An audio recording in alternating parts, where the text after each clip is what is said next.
The secret of a shark's hammer, the longest neck since the dinosaurs. Every shape in nature, no matter how bizarre it may appear, evolved as a result of the struggle for survival. Their heads are so weird. Strangest of all, unique two-legged runners that conquered the globe. Humans have a peculiar shape. No other animal has anything even approaching it. How we got in the shape we're in. Right now on Evolve.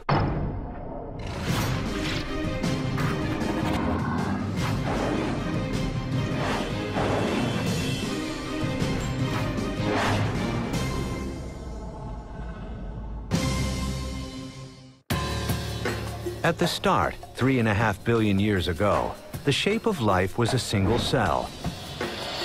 But as life forms evolved, and the first primitive animals emerged, the shape those life forms took would, in large part, determine whether they would live or die.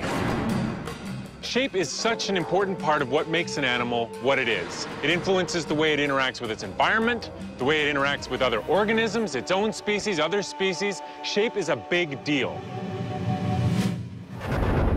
Today, animals are shaped in so many different ways that, taken all together, each one begins to seem more bizarre and illogical than the next. There are a lot of really weird animals in the world. If you've ever looked at a pangolin, they're really weird. If you've looked at a wrinkle-faced bat, they're crazy looking. You've got giant anteaters. There's all kinds of different weird animals in the world. Yet every one of these strange bodies have evolved for a single purpose: survival. And few species have thrived as long as sharks. 400 million years ago, sharks evolved. At first in many different shapes. But once their sleek torpedo-like bodies developed, with jaws slung low and back, they became dominant predators. Their shape a success, they have changed little since. So why, 20 million years ago, would a new kind of shark appear that would survive to this day? The hammerhead, whose strange shape would baffle scientists until now. In the mangrove swamps of Florida, marine biologist Steve Kajiura chases down hammerheads for science. It's on the right side of the boat. He spotted a baby, but when fully grown, the hammerhead shark can reach 20 feet, with heads that can stretch out to span a full 4 feet across. So what we have here is a bonnethead shark. This is one of the hammerhead species, and this is the hammerhead with the smallest hammer. Kajiura is catching hammerheads in the wild to test them in his lab, looking for clues to explain how these strangely shaped creatures, numbering just 3% of all sharks, could evolve and survive. The first hammerhead sharks appeared on the scene about 20 to 25 million years ago. About maybe 5% of the total evolutionary history of the sharks. So the hammerheads really are the new kids on the block. At first, biologists were at a loss to make sense of such a peculiar head. There are many theories. The hammerhead might use its skull to pin down manta rays long enough to bite them to bits. Another theory points to the hammerhead's maneuverability in tight turns, arguing it could use its head like a fighter pilot uses wings to chase down the most elusive prey.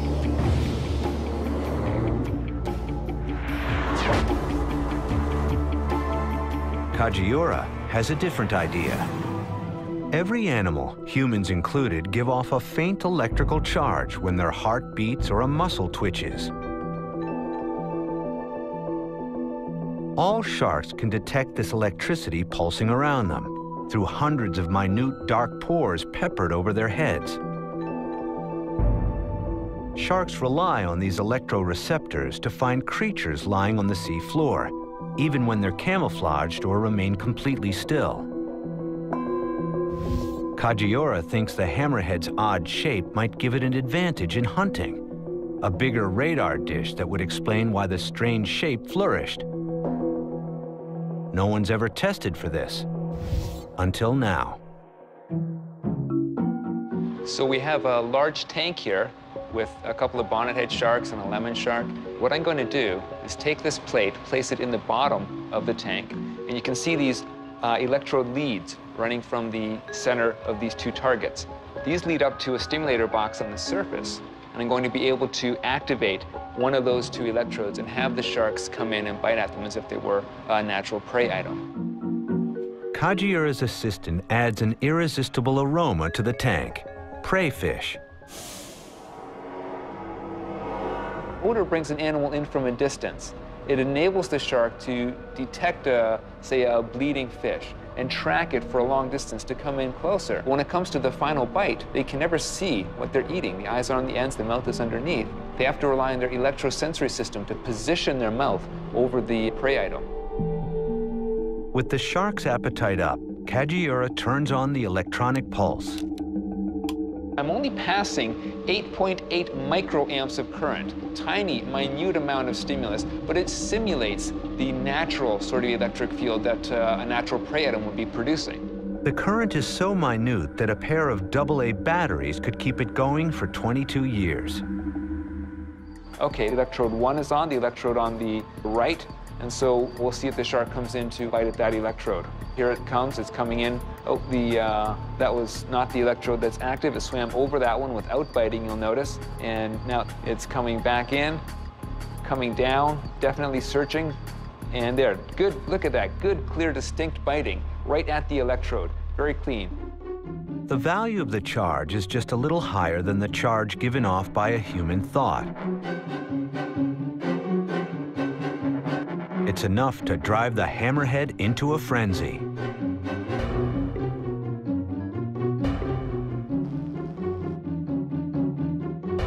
In every instance, the hammerhead beats the pointy-headed lemon shark to the bullseye. That's a male bonnethead shark who is biting at that one. The lemon shark is still cruising high in the water column. To be fair, this particular lemon shark was moved from the wild into the tank just recently. But even in the wild, the hammerhead shape gives it an edge.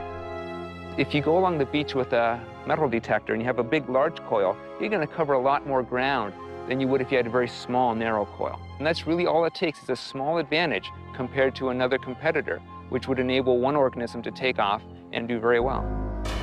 Hammerheads have disadvantages, too. They aren't as fast as some other sharks, and their ungainly heads keep them from pulling prey out of tight spots. But the shape of their head, likely appearing first as a genetic mutation, proved to be a successful adaptation. In the evolutionary future, the number of hammerheads may even increase. The predatory shark has evolved the perfect shape for offense. But what if you're on the defense? How do you survive the onslaught in a world of killers? This strange creature was unknown until it was spotted, first by fishermen off the coast of Indonesia in the 1990s. It looked like an octopus, but it could morph its shape in an instant to appear as seemingly any animal around it. At first, no one had any idea what it was. The first time I saw it, I just was blown away. You couldn't get a more spectacular animal. It really is the pinnacle of wizardry. Biologist Mark Norman was the first scientist to study this seemingly shapeless creature. He named it the mimic octopus. The mimic octopus makes itself look like a living, moving animal. So it pulls all its arms around behind its body and swims along like a poisonous flatfish called a banded sole. In other cases, if it's getting attacked, it puts 6 arms down a hole and raises the other 2 arms to look like a poisonous sea snake that has bands along its body. If that's not enough, it'll swim along looking like a poisonous lionfish with these banded arms looking like the banded spines that come off these very deadly fish. So far, 15 separate species are known to be in the mimic octopus act, and Norman is not always sure exactly what the mimic is doing. He observed this mimic scuttling along the sea bottom, looking something like a furry turkey with human legs. Sometimes it's hard when you watch a mimic octopus doing what it does to interpret what's going on. It's a bit like looking at ink spots in a psychiatrist's office going, I don't know what that is. It could be a piano, it could be a fridge. So you get 3 or 4 divers together and you'll argue all night trying to work out what we think it was mimicking. Where did nature's greatest actor come from? The answers begin 500 million years ago with the first monsters of the sea. Starting over 540 million years ago, in the Cambrian period, life exploded into an encyclopedia of shapes. A whole bunch of body shapes that have never existed before suddenly appear. All of a sudden, there are body parts that never existed, things like shells. What drove the development of shells was the evolution of new and deadly predators. For a species to survive the attacks, successful defenses would have to evolve. The Nautilus, with its elegant ringed shell, is today's reminder of those first shelled creatures. Tough enough to discourage small predators, it could move fast enough to evade bigger hunters that might swallow it whole. The Nautilus shape is very aerodynamic. By jetting out water, it can actually jet backwards well over 15 miles an hour in short bursts. Other shelled creatures may not have been so speedy. And in the 150 million years to come, many died out or evolved a new shape to survive. These are cuttlefish. They appeared around the same time as sharks 400 million years ago. They were like a nautilus, grown naked, without their shell. Their tough cartilage spine, the cuttlebone, helped propel them through the water. By not being bound inside of a shell, they were able to squeeze into tighter crevices. Their body was very gelatinous in nature. They were able to crawl into rocks, crawl into caves, actively hunt in areas that nobody was able to hunt before. This advantage was offset by their defenseless form. Without their shells, cuttlefish evolved an astounding ability to hide in plain sight. Cuttlefish are hardwired, genetically driven to camouflage on any visual background we give them. Biologist Roger Hanlon has been trying to unravel the mysteries of cuttlefish and their cousins, the octopus, since he first encountered one changing color in 1968. I can't help it. Every time I think I've seen something amazing, they'll do another little twist that takes my breath away.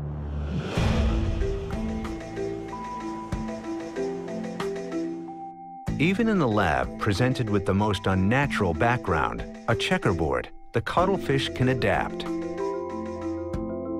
We're going to slide in the new pattern on the bottom. There it comes, just like that. So now it's got a new visual background, and we can check the monitor and see its change. Never having encountered anything like it in nature, the cuttlefish takes a stab at its first impression, changing from brown to gray in just a few seconds, even creating a passable rectangle on its back. It sees white checkers about the same size as that, turns on a disruptive pattern. It's not perfect, but it's close enough to fool a predator. Scientists have long known that cuttlefish skin changes on signals from its brain, but no one has ever been exactly sure how these signals were transmitted. Chemical hormones in the blood was the popular theory. Hanlon's team, building on earlier research, found the answer wasn't chemistry, it was electricity. The skin of the cuttlefish and all the rest of the octopus family are lined with 2 layers of color-producing cells. Chromatophores on top are pigmented red, yellow, and brown. Iridophores beneath have no color of their own, but can appear as a number of shifting, shimmering, iridescent colors, depending on the angle of light. As the cuttlefish swims, the brain reads the changing light passing through the eye, triggering electrical instructions in the nervous system. As the iridophores shift with the light, the top layer cells adjust into the right color blend to add up to a match. is quite amazing. It's sort of electric skin in the sense that there are millions of these little pigmented cells in the body, and they would create the illusion of passing bands and clouds across the skin. The smart skin system can fool a predator in two ways, creating a close match to the background, or a pattern that disrupts recognition of the shape of the cuttlefish.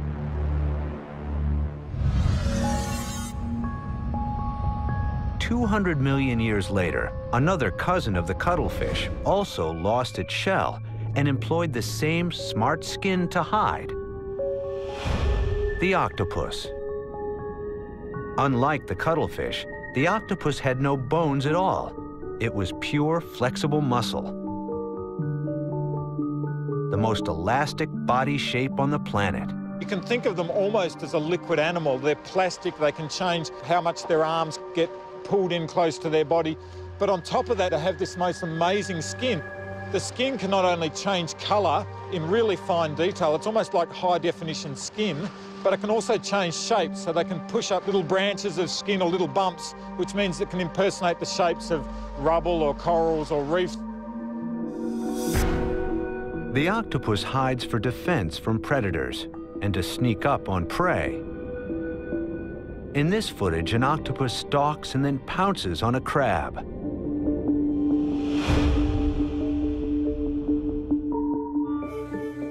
As we have seen, newly discovered Indonesian mimic octopus has added an important skill: the ability not only to blend in with the background, but to assume the shape of frightening predators. I don't think they learn their models as they grow. I think this is an evolutionary memory.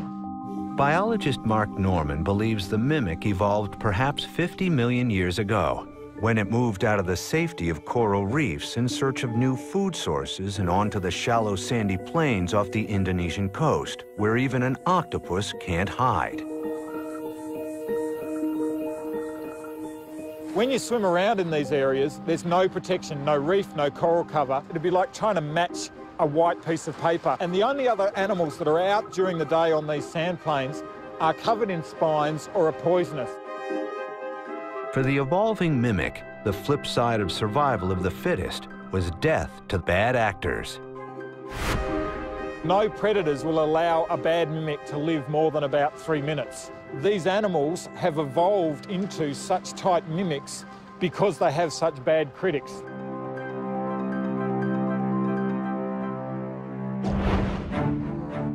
While life on Earth got its start in the sea, there was a whole new frontier waiting to be conquered.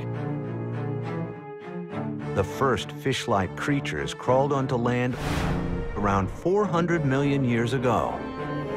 Their shapes would have to evolve if they were to have any chance to survive. Take a fish on land, and what happens? Of course, it falls over. It lies on its side.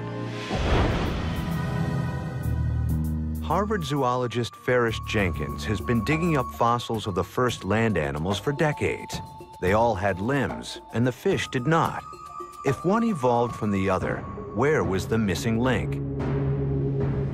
Jenkins joined a team of paleontologists that were looking for it in a remote spot in northern Canada.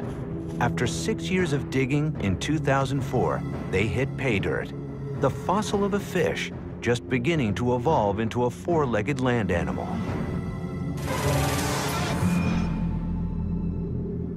And we realized we had found something that nobody ever quite had fully seen before. This spectacular find is clearly a fish. I can see the bones that supported the gills that this animal still had. It is a fish because when you look at the body that lies behind the head, it's covered in these scales. But turn the fossil over, and it reveals something startling. Here, for the first time, was a vertebrate animal with a distinct separation of the head from the body, and that's called a neck. And what's a neck useful for? The answer is for living on land. No fish has a neck. Only land animals have them. Well, of course, in the water, a fish can orient its entire body and therefore its head in any direction it wants and do it with great facility and ease. But an animal that's amphibious, an animal that's come out onto land, cannot move the body so quickly. And in feeding, needs to move the feeding apparatus in the direction of prey, and therefore a neck becomes critical. An even greater revelation lay in the creature's strange appendages, found separated from the fossil body, but perfectly preserved. Now, along the margin of the limb, there are a series of small elements called radials. There's usually about 8 of them out there. And these are beginning to look like digits, which are going to become essentially a hand. Here is the first evidence of that transformation between fin and limb. This is, indeed, a missing link. The team came up with a new name for their incredible find, Tiktaalik, a local Inuit word for a large shallow water fish. Some 375 million years ago, Tiktaalik crawled from the muck and forever altered the shape of life on Earth. Here was the very beginning of our own hands, feet, wrist, and neck. Ultimately, their descendants would give rise to all of the land-living vertebrate animals that we know about today, including people. This is the start of one of the greatest evolutionary stories of all time. In the eons to come, the primitive limbs that are first visible in Tiktaalik would develop in reptiles, birds, amphibians, and mammals like us. Mammals whose bodies would stretch, squash, and twist into 1,000 variations on a single theme, all in the struggle to survive. Mammals like us first evolved some 125 million years ago. Our general body form, once established, never changed. Mammals all share a similar basic skeletal shape. Backbone, limbs in the front, limbs in the back, a head at the top, a tail. But while all mammals are generally the same shape, there are many variations, some of them unique and some even strange. This is a star-nosed mole, named for the strange 22-point star-like organ on the tip of its face. The animal itself is very bizarre looking. When you just look at its face, you see these appendages spanning around the nostrils. Ken Catania studies the star-nosed mole at Vanderbilt University in Nashville.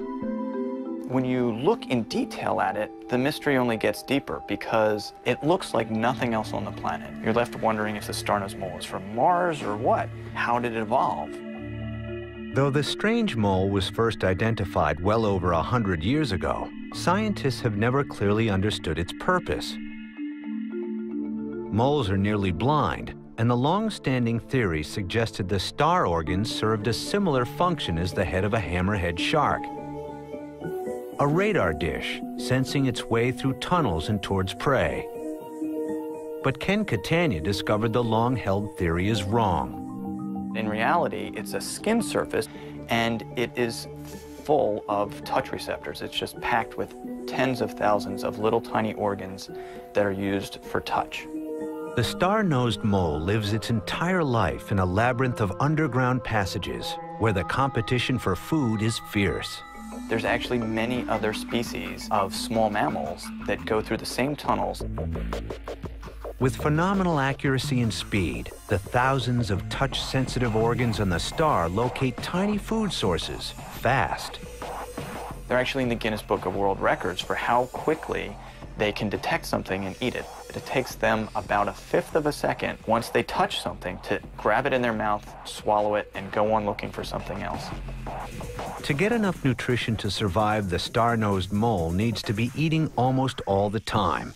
The star allows that to happen. But where did it come from? Skin is not preserved in the fossil record, so Catania turns to an examination of a star mole embryo, because the development of the embryo is, in part, a replay of the evolutionary past. What we actually see in the embryonic development is that these things form in place on the side of the face, and then shortly after birth, peel forward. Most creatures develop appendages, like arms, differently. Animal appendages exist on a huge diversity of different animals, and they all basically form by growing out of the body wall, successively extending out from the skin surface. The mole embryo scan suggests that millions of years ago, the mole's face developed bands of sensitive skin. Over time, the bands shifted from the side of the face to cluster together at the tip of the nose. And finally, to peel forward like a banana into the present star. This is a completely bizarre developmental sequence. You might argue that it's somewhat inefficient and poorly engineered, and those are just the kinds of things that provide some of the strongest evidence for evolution. If you start out with a blank slate and create something, you do it the most efficient way you can. But if you need to change things subtly out of existing parts, you often end up with something that works, but could have been done in a better way.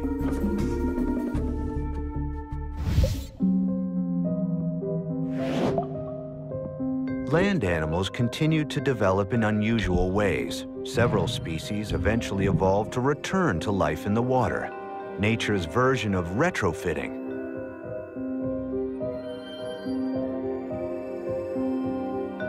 Parts built for land were reshaped over millions of years for life in the water. One of the first mammals to go back to the sea was the ancestor of today's platypus. Platypus have this big bill that makes them look like a bird, even though they're not birds. They have a weird spur that comes off the ankle that they can use to inject venom. They have weird bones that stick out of the pelvis. They have densely matted fur. They're just weird-looking animals.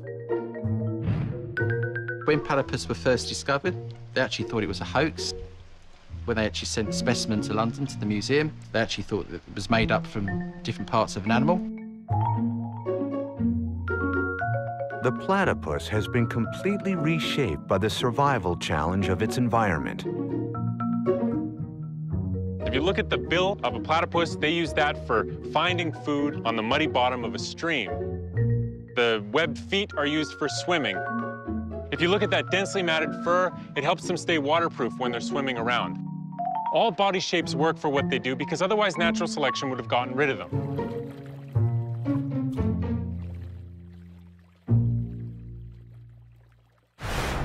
Other mammals returned to the sea more recently and transformed their shapes even more radically than the platypus. This mammal, looking like a kind of cross between a dog, a rat, and a deer, returned to the sea some 40 million years ago and totally transformed its shape. Did Captain Ahab know he was really chasing Moby Dog?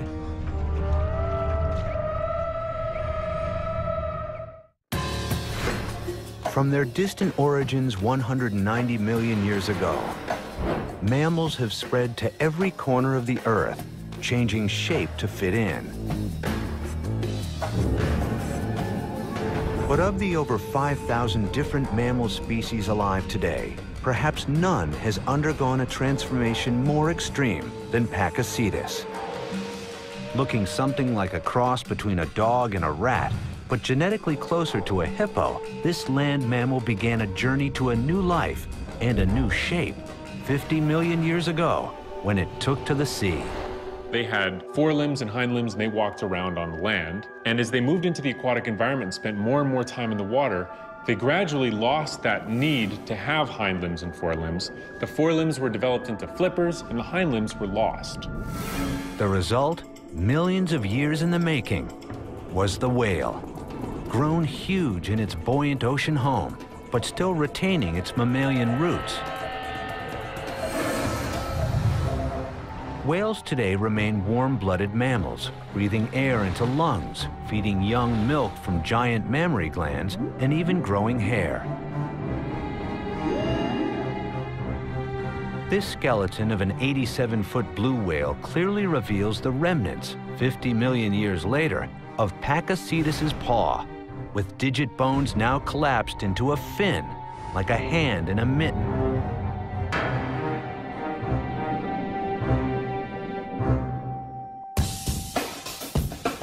While whales found a better home in the sea, Most mammals remained on land, their shapes continually evolving to fit the environment, a complex combination of factors molding their shapes, like the giraffe's familiar and still mysterious long neck. Darwin pointed out that giraffes have long necks because they feed on the leaves at the top of trees. But their necks don't really need to be that long, otherwise no baby giraffe would ever make it to being an adult. There's got to be stuff to feed on at those shorter heights. So what's up with this long neck? There are 3 reasons for it that we know of now. Nikos Solonius, professor of anatomy at the New York Institute of Technology, agrees that treetop feeding is one factor affecting the giraffe's neck. To make it work, the giraffe has evolved the most powerful heart in nature. The distance from the heart to the giraffe's head is so long that it needs a special blood supply system to prevent it from fainting every time it lowers its head due to changes in blood pressure. To keep the blood pumping properly, the giraffe's heart has ballooned to enormous size, 25 times larger than a human heart.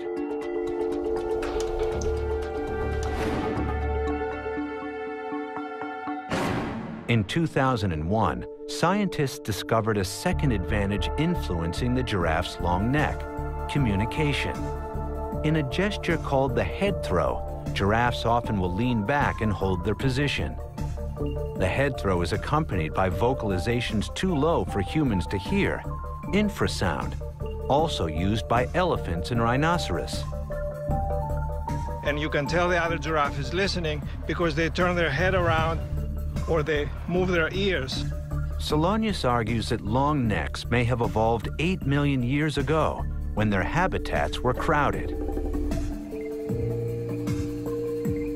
Those days, in the forest and the savanna, there were 3 or 4 times more species of animals than there are today. For example, there were 6, 7 species of zebras instead of 1. There were 7, 8 species of rhinoceroses instead of 1. And there were a lot of antelopes around. So it was a very noisy time.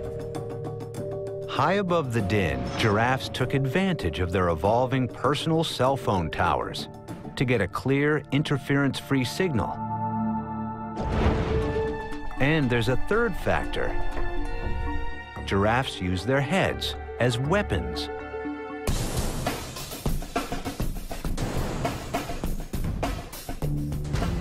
Male giraffes use their neck as a flexible club. They swing their necks around and bash each other real hard to establish territories, and the winner has the more females. Because giraffes with longer, more powerful necks were more likely to win females and mate, they bred over time giraffes with even longer necks. But with long necks came danger. Giraffe horns were once long and sharp, like their antelope cousins. When the giraffe strategy of fighting happens and the neck is longer, the horns can actually kill the opponent. What happens is the horns, we see in evolution evidence for the horns to be more blunt, so they won't kill the opponent, because although fighting is very formidable, in evolution you don't have one individual kill the other individual. Only humans kill each other.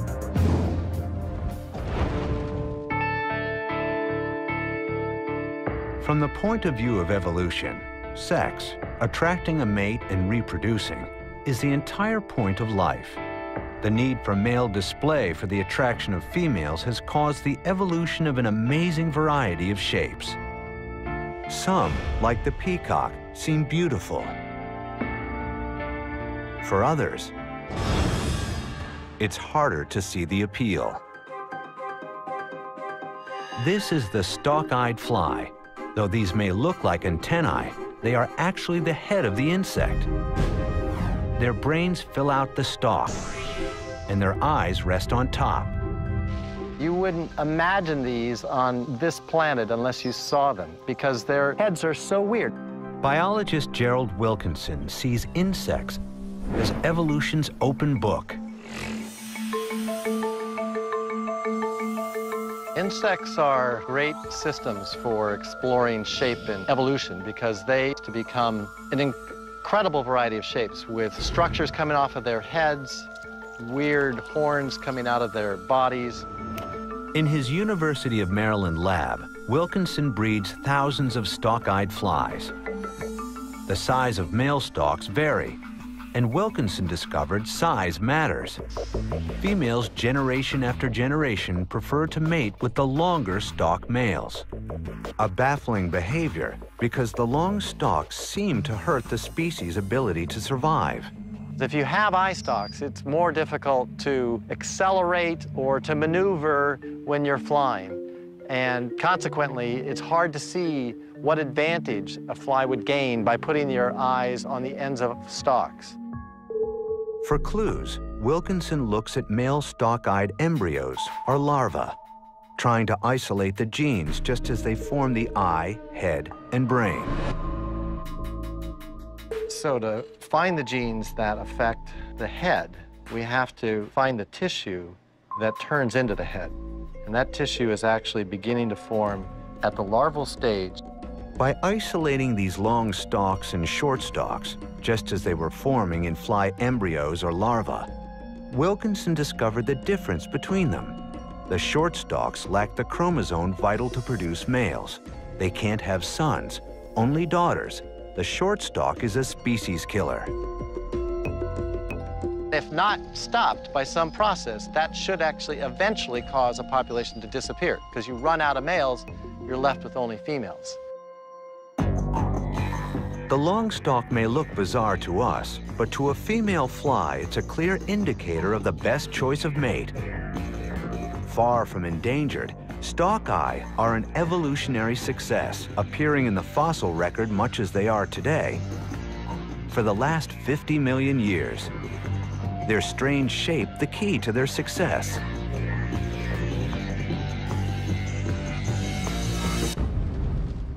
Over thousands and millions of years, animal shapes rise and fall.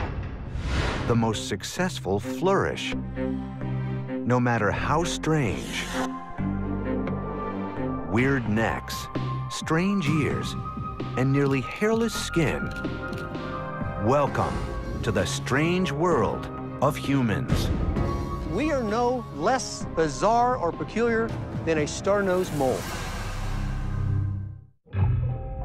For 3.5 billion years, life has thrived on planet Earth. The shape of each organism forged by multiple factors. The human body, too, has been shaped by evolutionary need into a unique form. Things like a hammerhead shark, the neck of a giraffe. All of these things strike us as being somewhat peculiar. Well, you know what? That's really no more peculiar than we are. Humans do indeed have a peculiar shape, and it's quite unique. No other animal has anything even approaching it. The focus of anatomist Bruce Latimer's work is the evolution of the human body. He believes we were shaped in large part as a result of a single behavioral change in our ancestors. They stood up.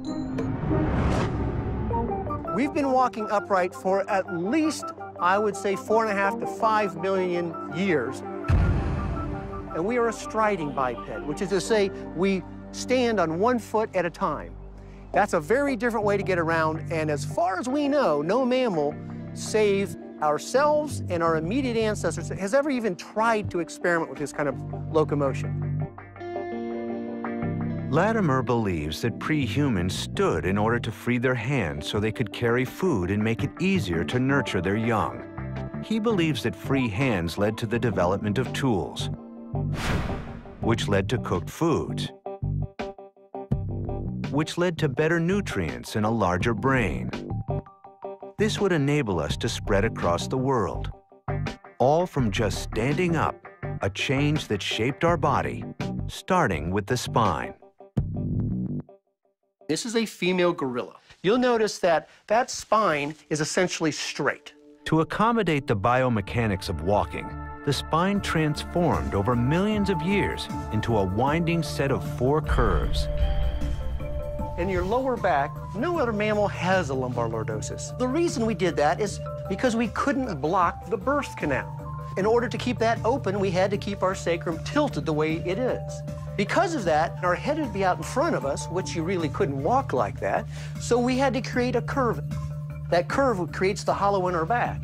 Now, having once accomplished that, so we can get our torso over our hips so we can balance, then we'd be leaning backward too far. So we put in another curve in the opposite direction, and then our head would be sticking out too far in the front. So in order to balance that, we put in another curve here at our neck. A lengthened and curved spine, knees closer together than hips, a barrel chest. All of these are a result of a determined effort over 1 million years to walk, a skill that still does not come easy. You really don't learn how to walk until you're 8 or 9 years old. And if you look at the gait of a young child, it's not like an adult. It takes you quite a while to develop those neuromuscular pathways that allow you to do this thing. Another example is that blind children will not spontaneously stand up. They have to be taught to stand up, so it is truly a learned behavior.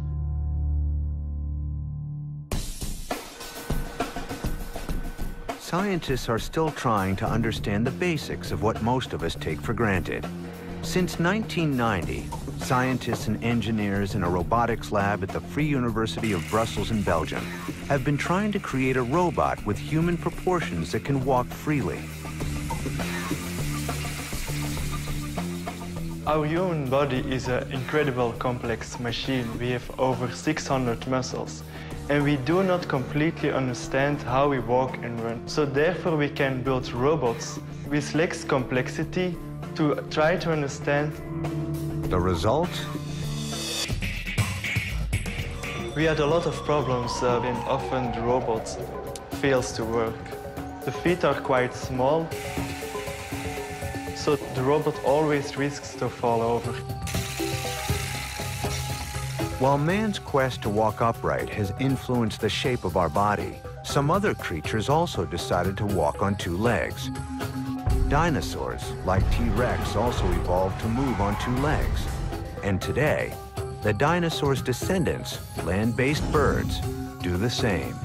Capable of speeds up to 65 miles an hour, the flightless and bipedal ostrich, the fastest-running bird, can outrun predators like lions on its powerful long legs.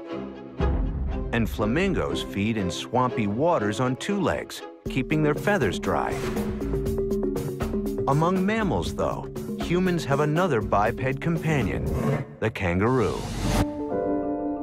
Kangaroos are shaped in a really sort of a weird way. They have these big, strong hind limbs and these short little Tyrannosaurus rex-like forelimbs and a big, huge tail. And when they're moving slowly, they do something called pentapedal locomotion, where they walk on their forelimbs and their hind limbs and their tail at the same time. But then when they want to go fast, they just pick their hind limbs up and they jump, they bounce, using their tail to keep their center of balance while they jump around in the outback of Australia. The Australian landscape is massive, and kangaroos' big feet may have evolved to help navigate it. Kangaroos evolved about 50 million years ago from possum-like marsupials. The first kangaroo-like animals could be seen 30 million years ago, and by 25 million years ago, kangaroo evolution was well on its way.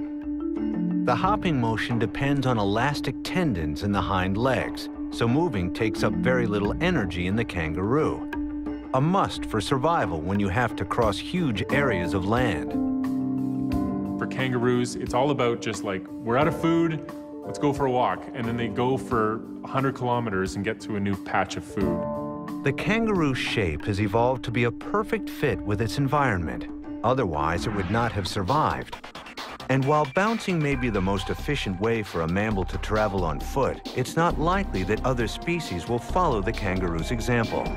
It's not like horses can look and see how kangaroos are doing and decide to start pointing their evolution in that way, get rid of the way they're running and start hopping on their hind limbs. That's not how natural selection works. To a large extent, it was probably luck that got kangaroos pre-adapted to start using that bouncing locomotion. But now that they have it, they're moving more economically than any other kind of creature.